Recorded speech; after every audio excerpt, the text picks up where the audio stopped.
My wife and her sisters played a cruel joke. They left me miles from home. I never looked back. If you are listening to this story, please leave a comment to tell me where in the world you are, because things like this don't only happen in America. I want to know where you are hearing this from. Autumn in the American Southwest carries a particular kind of light, golden but never harsh, enough to make the leaves lining Interstate 25 flare in the wind. Cold air from the Sangre de Cristo Mountains sweeps along the road, curling the fallen leaves into small, whirling circles before carrying them away into the distance. I, David Rowe, 50 years old, a structural engineer in Santa Fe, am no stranger to long drives, to bridges and buildings I have calculated down to the last bolt and beam. But that morning, I thought I was simply on a normal family trip. At the wheel was my wife, Clara. In the back seat sat her two sisters, Monica and Evelyn. We were heading to Array, Colorado, a small town tucked deep between the San Juan Mountains, where Clara had a reunion with her college friends to mark the 25th anniversary of their graduation. The idea was to have a quiet weekend with no work, no drawings or emails. Just a long drive, four people in an SUV, music playing low, and the air faintly scented with roasted coffee. I am not a man of many words, but during the drive, I still tried to make conversation, asking Clara about the guest list for the party, inquiring about Monica's new marketing job, and inquiring about Evelyn's plans to move.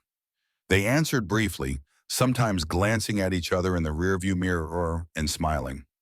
There were half-joking, half-pointed remarks about how I was always too serious, how I never knew how to be spontaneous enough to make life more interesting. I listened, tried to smile along, but inside I felt like I was standing outside a story I was never permitted to join. Near Salida, Clara suggested stopping at a rest area to get gas and stretch our legs. I stepped out, stretched, went inside to buy a hot coffee, and used the restroom. The air outside had turned sharper, hinting at a cold front spilling down from the mountains. I waited in line, paid, and stepped out with the coffee steaming in my hand. Our silver gray SUV was parked near the entrance, the engine already running. Through the glass, I saw Monica and Evelyn talking to Clara, all three laughing. As I walked up, Clara lowered the window. Her eyes were not those of someone about to say something warm. Her voice was soft but carried an edge. You should find your way home. It will be better for you. I froze. Clara, what are you saying? But before I could get closer, Monica's laughter rang out from the back seat, joined by Evelyn's, sharp and metallic like pebbles hitting the bottom of a tin bucket. Clara's hands gripped the steering wheel, her eyes never leaving mine, the corner of her mouth lifting slightly. Then, without another word, she pressed the accelerator. The tires scraped against the pavement, the sound echoing in the space of the lot. I stood there, feeling the wind cut through my coat. The SUV grew smaller on the road leading to the highway, the red taillights fading like two streaks of blood in the thin mountain air at nearly 2,000 meters. In my hand, the coffee was hot enough to blister skin, yet my palms felt frozen. I looked down. My wallet was still in my pocket, my phone still with me, but my car keys. They were somewhere in the ignition of the SUV, now hundreds of meters away. In that moment, I could not name the feeling. Not immediate anger, not a clear fear. It was an emptiness, a thick silence all around, like standing in the middle of a construction site after all the machines have shut down, and suddenly you can hear your heartbeat. One thing I knew for certain, this was no impulsive prank. And once I had seen Clara's eyes before she hit the gas, I also knew this was the moment that would change everything. I sat back down on the bench outside the rest stop, drawing in a slow breath and letting it out, trying to sort through the images and memories rising in waves. What had just happened was not some sudden outburst. It was the result of years of accumulation, of signs I had ignored, of moments when I chose silence because I believed things would get better on their own. I remembered the first time I met Monica and Evelyn, an evening 3 months after I started dating Clara. I had just completed a highway overpass project on the outskirts of Santa Fe, and Clara wanted to introduce me to her family over dinner at her parents' house. Monica, 2 years older than Clara, had golden-dyed hair and a sharp smile tailored for marketing meetings.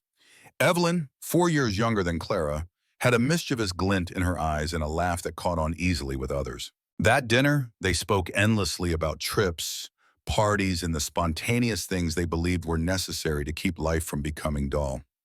When I mentioned a technical conference I had attended, Monica just shrugged. Sounds serious. Evelyn laughed. He probably needs to learn how to relax.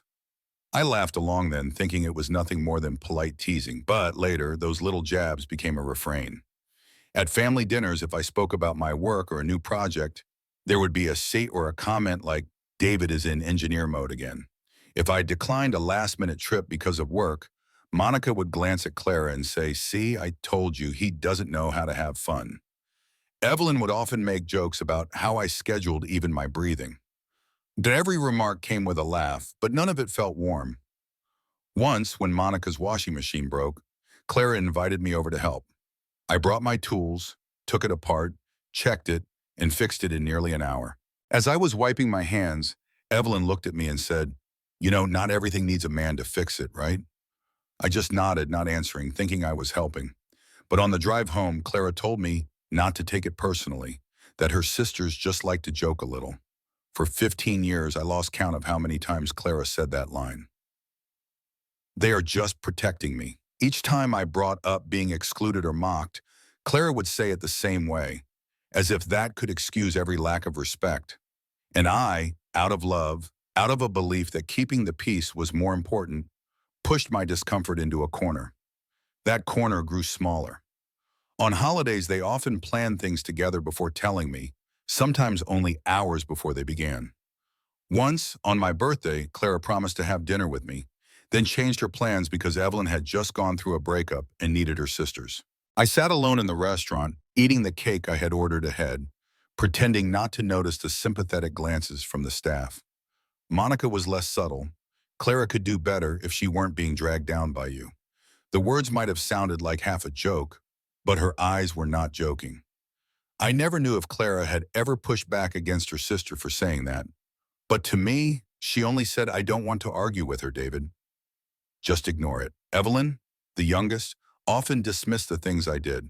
When I helped her move into a new apartment, she said not everything needs a man to do it, you know. I looked around at the boxes, the appliances, the heavy bookshelves, and wondered who would have helped if I had not been there. Then I told myself she was probably just trying to prove her independence. When those signs were strung together, they made a clear picture. I had never truly been considered family. I was the only man who came with Clara, and my presence was always meant to stay within the boundaries they set. In the days before this trip, things became stranger. Clara flatly said we should ride in one car to save money. I suggested driving my pickup, which was roomy and good for hauling luggage, but Clara brushed it off. Monica's SUV was just serviced, rides smoother. Besides, driving alone would be boring. I did not want to argue, so I agreed. But when I received the Honolulu booking confirmation, I noticed there was only one room in Clara's name, and it was the room she would be sharing with Monica and Evelyn. My name was nowhere, no bed for me. When I asked, Clara said, you can book your room nearby. I thought you might want some privacy. Privacy on a shared trip.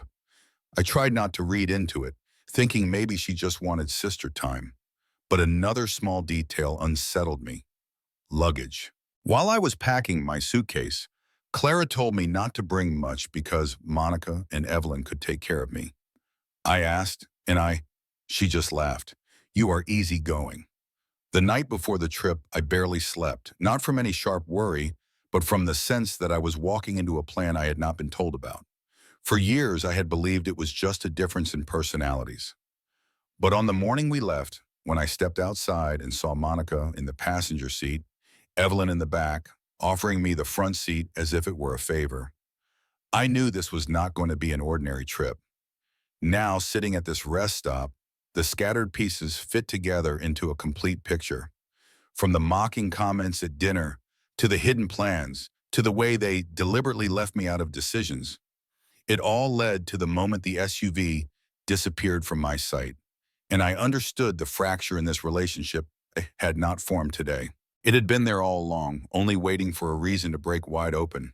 When Clara's SUV finally disappeared from view, I stood there a while longer, as if my body had not yet caught up to what had happened. The cup of coffee in my hand was still hot, but I could no longer feel its warmth. The October sun was climbing over the Sawatch Range, spilling gold light over the parking lot, yet everything around me felt colder, quieter.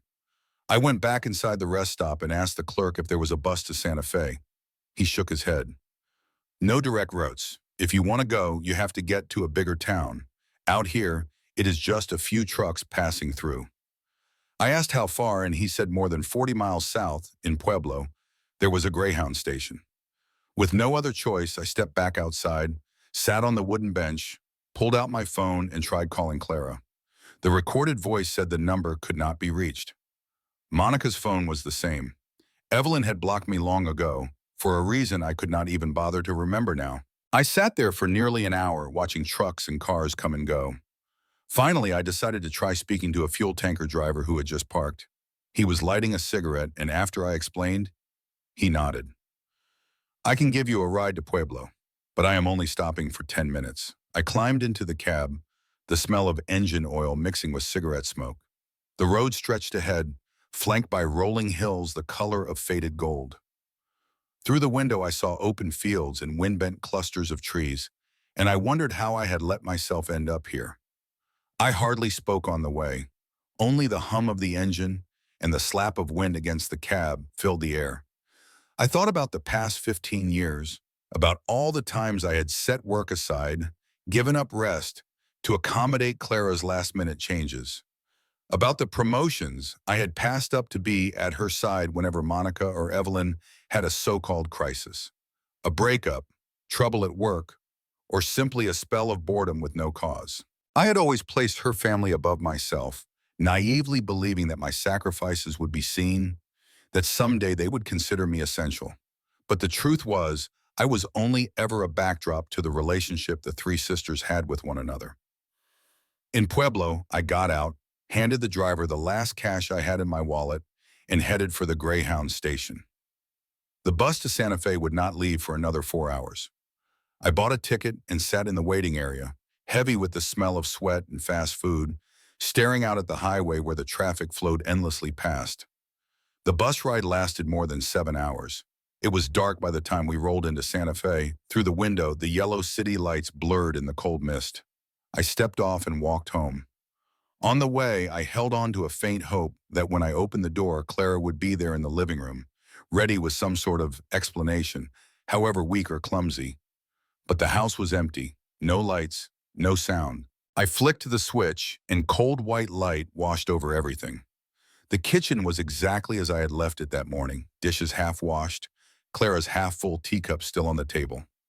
I passed her desk intending to find a sticky note with Monica's number so I could try calling again. Bending down, I saw her laptop slightly open, the screen glowing in sleep mode. Clara had never been careful with security, always leaving her tabs open. I had not planned to invade her privacy, but when I noticed the messaging app icon blinking, a part of me urged me to open it. One click, and the conversation spilled across the screen. It was a group chat between Clara, Monica, and Evelyn. I scrolled past older lines, stopping when I saw the words Trip and Salida. Monica had written, "We should drop him somewhere and see how long it takes him to get back." Evelyn replied, "OMG, perfect. He always relies on Clara. This will be hilarious." Clara had written, "You two are terrible, but I guess it will be funny." Below was a detailed plan, choosing the exact restaurant, the excuse they would use, even predicting how I would react. Monica had bet I would call my mother or Mark right away. Evelyn had posted a meme made from photos of me dozing in a chair, captioned, "Zero awareness as usual." I read each line, the cold from outside now settling deep into my chest. It was no longer anger. It was the clear realization that this had not been impulsive. It was systematic contempt. I closed the laptop and stood still in the living room. The wall clock ticked evenly. 15 years. Time I had poured into a relationship that she and her family had treated as a joke. The decision came quickly, as if it had always been waiting for me to reach for it. I would leave. No conversation, no note, no attempt to fix it. I went upstairs, pulled out a small suitcase, just enough clothes for a few days, my work notebook, some personal papers. My truck keys still hung on the hook, cold as if they had been untouched for days, because they had. On my way downstairs, I paused in the living room doorway. I looked around, the couch where we had watched movies, the bookshelf I had built myself, and the framed wedding photos hung neatly on the wall. Each carried a memory, but memory was not enough to keep me here. I drove out of the garage, heading south. The road to Albuquerque was empty near midnight. Streetlights flickered past in pale yellow, marking the distance between the life I was leaving and the life I was about to step into. Mark, my friend from college, lived in a two-bedroom apartment near the industrial park. He worked nights as a shift manager at a parts factory. When he opened the door, his eyes were still heavy with sleep, but he did not ask questions. I only said, "Can I stay a few days?" He nodded and stepped aside. Spare room on the left. Beer in the fridge.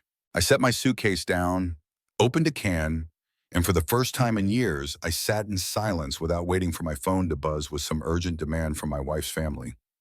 No one expected me to explain. No one mocked me for simply being myself. That night, I slept straight through. No dreams, no jolts awake.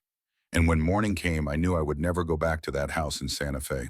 On the second morning after I arrived in Albuquerque, I called the project manager in Santa Fe. His voice was still heavy with sleep when he answered, but the moment I mentioned wanting to transfer, it turned steady and low as he asked for my reason. I did not give details. I simply said I needed to be in Albuquerque for an extended period and was willing to take any position that needed filling. Luckily, the company had just won a contract to renovate an old hospital in the downtown area, and they were short one site supervisor. "If you want to start this week, I can arrange it," he said. "The sooner the better," I replied. When the call ended, I sat in Mark's empty spare room, morning light filtering through the faded curtains, dust drifting in the air. It felt like the foundation of something new had just been poured. Not solid yet, but enough for me to stand on. My phone began to buzz. Clara's name lit up the screen. I let it ring until it went to voicemail. Less than 5 minutes later, it rang again. Her number now hidden, probably using her work phone. I still did not answer. Messages followed, all the familiar lines. "You are overreacting. It was just a joke. You need to learn to laugh more. I never thought you would leave." I read them but did not respond. Every word I sent now would only become ammunition for her later, and I knew I needed to stay silent. That afternoon, another message appeared, this time from Monica. "Do not ruin this family, David. Do you know how long Clara has put up with you?" I read the line and felt the contempt beneath the mask of concern. This family had never been mine, so there was nothing for me to ruin. I began doing something I had never thought I would have to do, document everything. I created a new folder on my phone and computer, naming it simply Clara. Into it, I saved screenshots of every message, every missed call, and notes on the time and content of each contact. Monica's texts, calls from strange numbers with Clara's roundabout words, I kept them all. I searched her social media as well. Clara was always active on Facebook and Instagram, sometimes posting minutes after taking a photo. On the day she left me in Salida, she had posted a smiling picture with Monica and Evelyn in a bar in Ouray, captioned "Girls Weekend." Hashed, "Freedom ha our sisters first."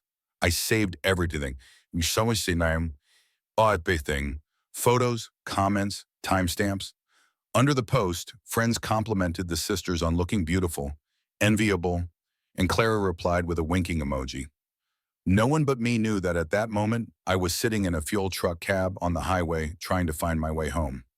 In the days that followed, I became certain that if I wanted to end this marriage, I could not leave it to chance. I had to prepare deliberately because I knew Clara would not let me go easily.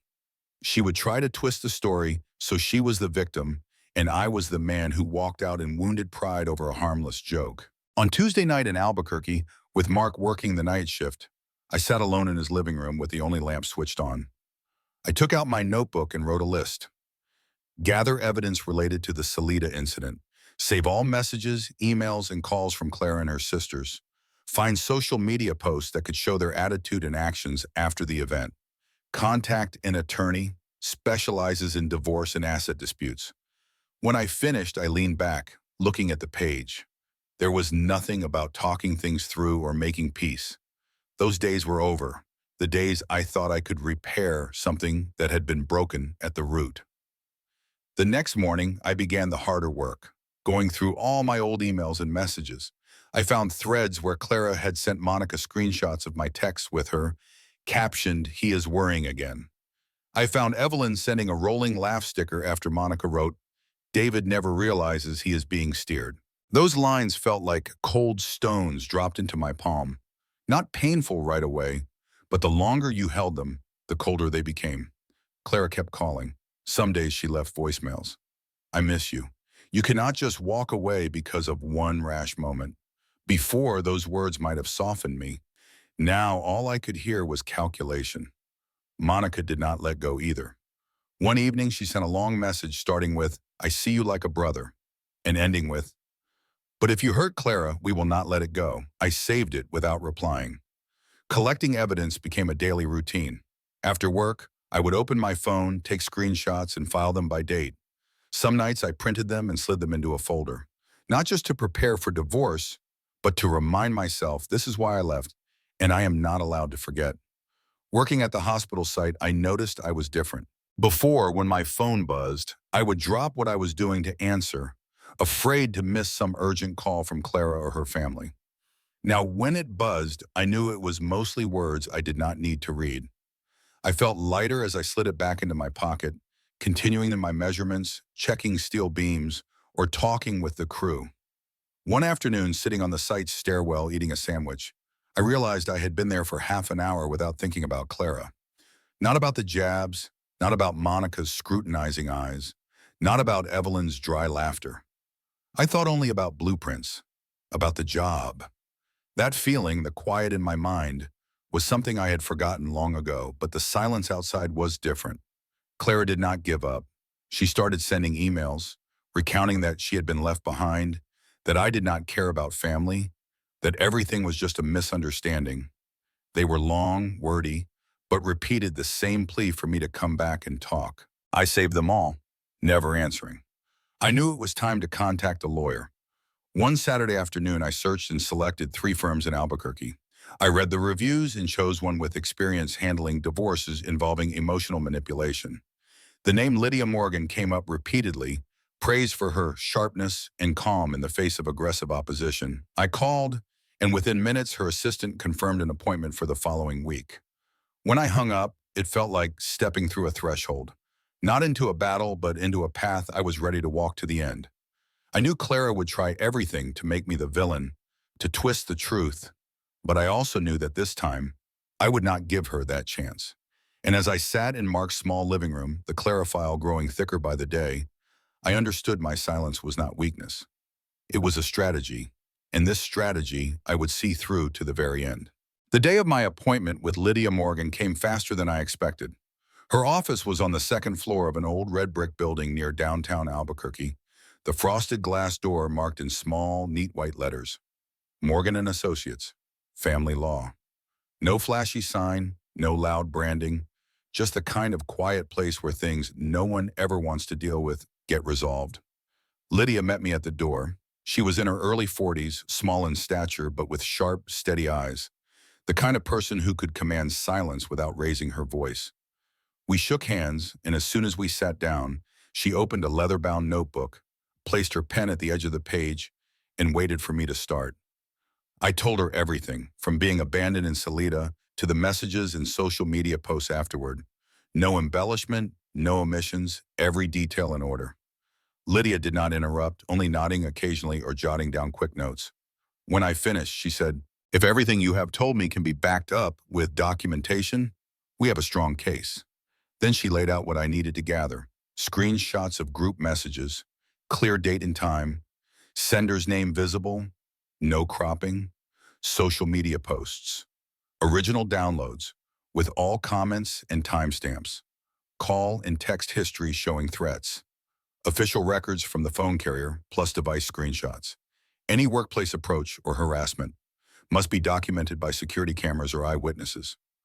All of it must be collected legally, Lydia stressed. Do not break into accounts and do not record where it is not allowed. We do not need to do anything illegal to win. I nodded. Fortunately, I had already started. My computer and phone both had a folder named Clara, with dozens of screenshots of messages and posts. I moved them onto a USB drive, numbered in chronological order. Over the next few evenings, I combed through every piece of data. Some old messages between Clara and me that she had forwarded to Monica with mocking captions. I saved those word. Photos from the bar in Ouray, where they had celebrated the night they left me behind. I kept both originals and versions with notes attached. Each file is labeled with the time and location. A week later, while I was reviewing drawings at the hospital construction site, my phone buzzed with a call from an unknown number. I ignored it. 10 minutes later, the head of security came to tell me someone was waiting for me at the gate. Outside, I saw Clara standing there in a beige knit coat, hair loose, holding a handbag. When she spotted me, she smiled as if we had just bumped into each other in a grocery store. "David, we need to talk," she said, stepping forward. I kept my distance. "This is not the place." "Then where? We cannot keep avoiding each other like this." Her voice rose, and a few workers nearby turned their heads. I glanced up at the security camera mounted near the gate. "Clara, please leave." In seconds, her tone shifted from pleading to sharp. "You think you can just ignore everything?" I did not answer. I walked back inside, leaving her at the gate. A security guard approached her, politely asking her to leave.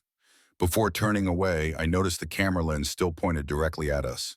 Another piece of evidence was recorded. That afternoon, I emailed Lydia, attaching an excerpt from the security report along with the timestamp. She replied briefly, "Good, keep all originals intact." Over the next 3 weeks, Clara tried different approaches. Calls from unknown numbers, long emails filled with explanations, messages relayed through mutual friends. Monica kept sending occasional jabs. "You do not want to make the whole family your enemy, do you? I saved everything." The file grew thicker. Lydia organized it into 3 groups. Group 1, Messages and Abandonment Plan. Screenshots of group chats, bets, and mocking memes. Group 2, Posts and Images after the incident. Celebration photos, hashtags, comments. Group 3, Contact and Harassment. Call logs, threatening texts, emails, and workplace encounters. One weekend afternoon, I met Lydia to review everything. She spread the documents across the table, eyes moving quickly over each page. "This is strong enough to show a pattern of insult, defamation, and systematic harassment. We are not just going for a divorce. We will protect you from any false claims they might try." Hearing that felt like setting the final piece into a complex blueprint. Everything was clear, neat, and ready for the next step. Lydia closed the file and looked directly at me. "The most important thing from now until the court. Do not respond to any of their attempts to contact you. No messages, no calls, no explanations. Everything will be handled here." I nodded. Outside, Albuquerque's air was crisp, with low clouds hanging over the city.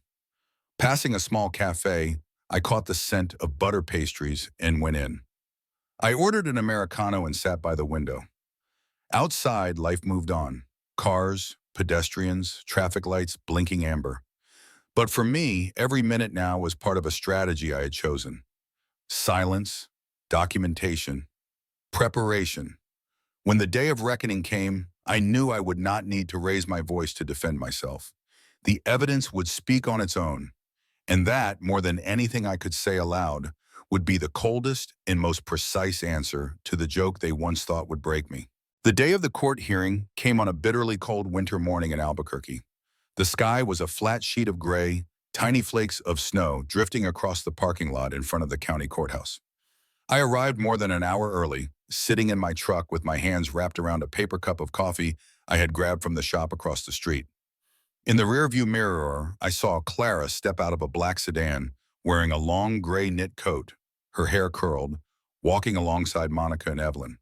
They stayed close together like the 3 familiar figures I had once seen at countless family gatherings. But today, I was no longer part of that picture. Lydia arrived carrying the black case that held our entire file. She opened my truck door, leaning in. "Ready?" I nodded. For the past month, I had pictured this moment over and over. Now it was not fear that I felt, but a strange, steady calm. The courtroom was small, with high ceilings and the sterile glow of fluorescent lights spilling over the long wooden tables. I sat on the right, Lydia beside me. Across the aisle, Clara and her attorney, a silver-haired man in a perfectly tailored suit, arranged their documents. Monica and Evelyn sat in the row behind them, whispering to each other and glancing my way now and then. The hearing began with Clara's lawyer taking the floor. His voice was low and deliberate, each word chosen to paint me in the worst light possible. Your Honor, my client has endured years of coldness and lack of cooperation from her husband.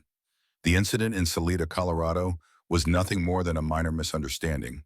Yet Mr. David Rowe chose to leave home and reject every attempt at reconciliation. My client believes this was an intentional abandonment of the marriage and asked the court to take that into account in the division of assets. I kept my eyes on the judge as he continued. Mr. Rowe is overly sensitive and has overreacted to what was a harmless joke.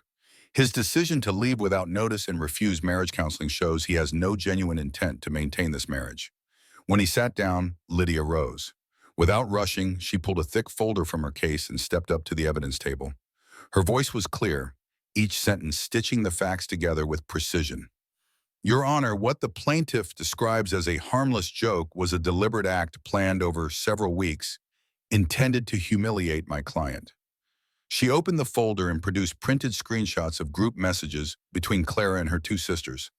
The text was sharp and clear, with date and timestamps visible in the corner, impossible to dispute. Here is a message from October 10th, 2 days before the trip.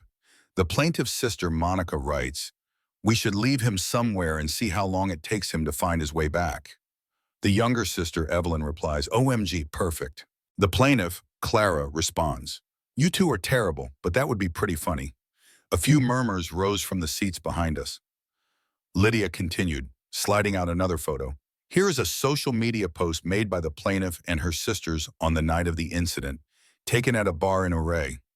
The caption reads, "Girls Weekend, hashtags, freedom, sisters first." This was their celebration immediately after leaving her husband at a rest stop more than 300 kilometers from home. She laid down the next exhibit. Here is a threatening message from Monica. "Do not ruin this family, David." And here is an email from Clara to friends and relatives, stating that my client was having a mental breakdown and left home without cause. These statements are entirely false, and we have both witnesses and documentation to prove it. She glanced at me before continuing. Finally, here's a security report from the hospital construction site where Clara appeared without invitation and attempted to approach my client. The security cameras captured the entire incident. The judge took the file, flipping through each page more slowly than I expected. He looked from Clara to her lawyer, then back to Lydia.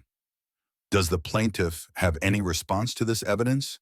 Clara's lawyer leaned in to whisper to her, but I could see the tension in her face. She tried to remain composed, but her hand gripped the edge of the table tightly.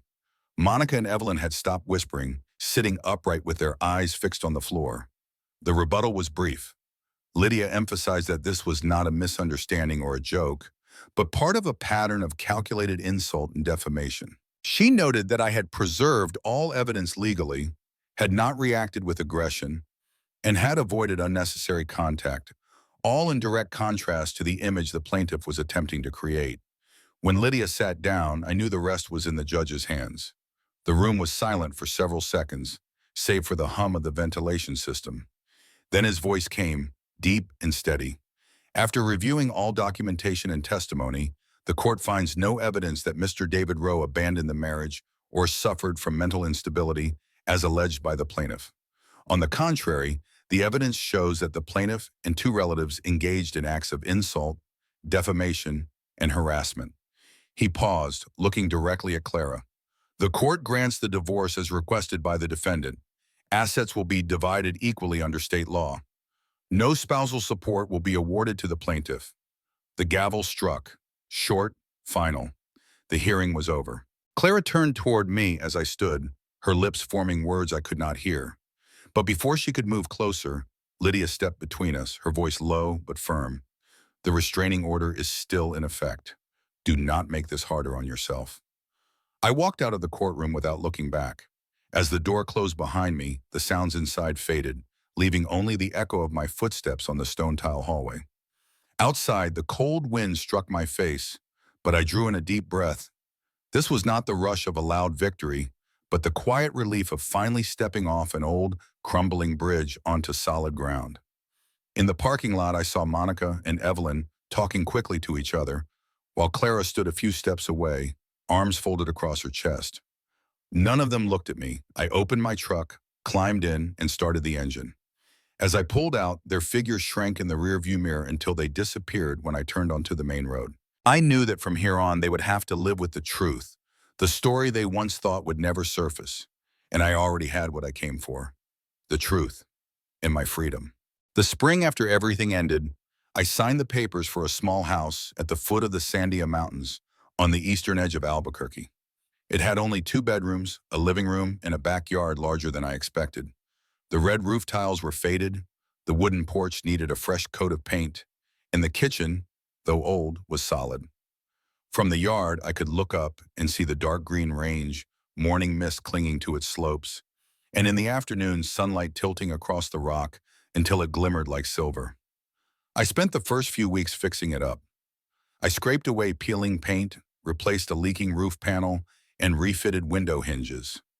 In the evenings, I spread a canvas sheet across the living room floor, sitting in the scent of fresh wood while the radio played soft jazz. It felt as if I was rebuilding a new version of myself, one detail at a time. The backyard started as dry soil tangled with weeds. I tilled the ground, brought in bags of organic fertilizer, planted a row of tomatoes, a few clusters of lavender, and a young apple tree. Every morning with the first light spilling in, I carried the watering can and watched clear droplets fall onto the leaves. My mind felt as still as that little garden. Work changed too. I left my old supervisory role and opened my own independent technical consulting service. No more long meetings or projects. I was pressured to accept just to keep others happy. Now I chose the clients and the work myself. Projects I believed in, people I wanted to work with. Sometimes I even turned down jobs if they didn't feel right, something I would never have dared before. News about Monica and Evelyn didn't come because I went looking. It arrived in scattered bits from mutual acquaintances. Monica lost her job at a marketing firm after a major client complained about her involvement in the smear campaign against me, something that was meant to stay buried in court records but inevitably leaked. Evelyn's social circle thinned. Mutual friends began avoiding her as more of her false rumors were exposed. Clara remarried just 8 months after the trial ended. This time it was to a former coworker. I heard they had a small ceremony, not inviting many people. Less than a year later, she was divorced again. I didn't know the reason, and I didn't care to. Her name was now just another chapter already turned in my book. Sometimes, sitting on the porch looking toward the mountains, I remembered the day I stood at the rest stop near Salida, coffee in hand, watching the SUV disappear. Back then, I thought it was the end. In truth, it was the beginning, the start of walking away from a toxic cycle where my decisions and worth were measured by someone else's standards. I didn't feel satisfied thinking about what happened to them. There was no revenge here, only truth and consequence. Everyone reaps what they sow, myself included. My harvest was the quiet of a morning in the lavender garden, the freedom to choose my work, and a small house where every brick and plank had been set right by my own hands. One afternoon in May, I wrapped up a consulting project for a local construction company. The contractor shook my hand and told me they had never worked with anyone so meticulous. I smiled, thanked him, and drove home as the sun dipped behind the mountain peaks. In the rearview mirror, the sunset washed the sky in a warm orange glow. I cut the engine in my driveway, stepped out, felt the ground beneath my feet, and listened to the wind moving through the lavender leaves. In that moment, I knew I had left the old days far behind. And more importantly, I had no reason to look back. Respect, once it collapses, cannot be rebuilt with half-hearted apologies or a few temporary gestures of compensation. It took me many years to understand that. You can repair a roof, replace rotted boards, repaint the walls, but if the foundation is cracked from within, everything you rebuild on top is nothing but sinking sand. I once believed that if I were more patient, more accommodating, my wife's family would gradually accept and respect me.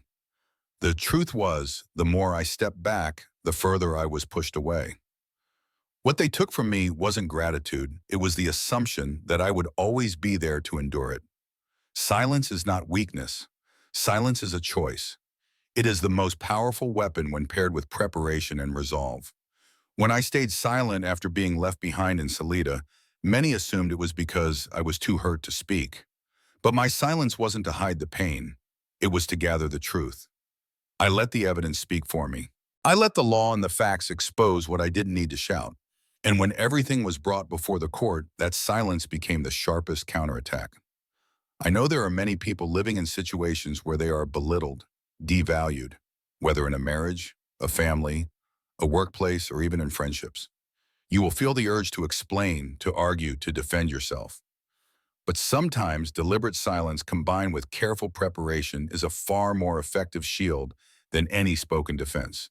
If you hear this story and recognize a part of yourself in it, remember this: you don't have to win every argument. You just have to win the final decision over your own life. The greatest victory is not forcing someone to apologize. It is walking away and never looking back. Because when you look back, it's far too easy to be pulled into the same old cycle, where you must constantly prove your worth to people who never intended to acknowledge it. When you walk away, you create space for yourself to heal, to rebuild, and to live a life where you alone set the standard. I did not leave to teach someone a lesson. I left to take back the life I had let slip from my hands for too many years. And when you do that, you'll feel a kind of relief no loud victory could ever bring. If this story resonates with you, leave a comment telling me where you are and what you've been through. And if you want to hear more stories about the strength of silence, about how people overcome betrayal with resolve and truth, subscribe so you won't miss them. Every subscription is a way to spread the message that we can win without shouting. You are worthy of respect. And if someone cannot give it to you, be brave enough to walk away and never look back.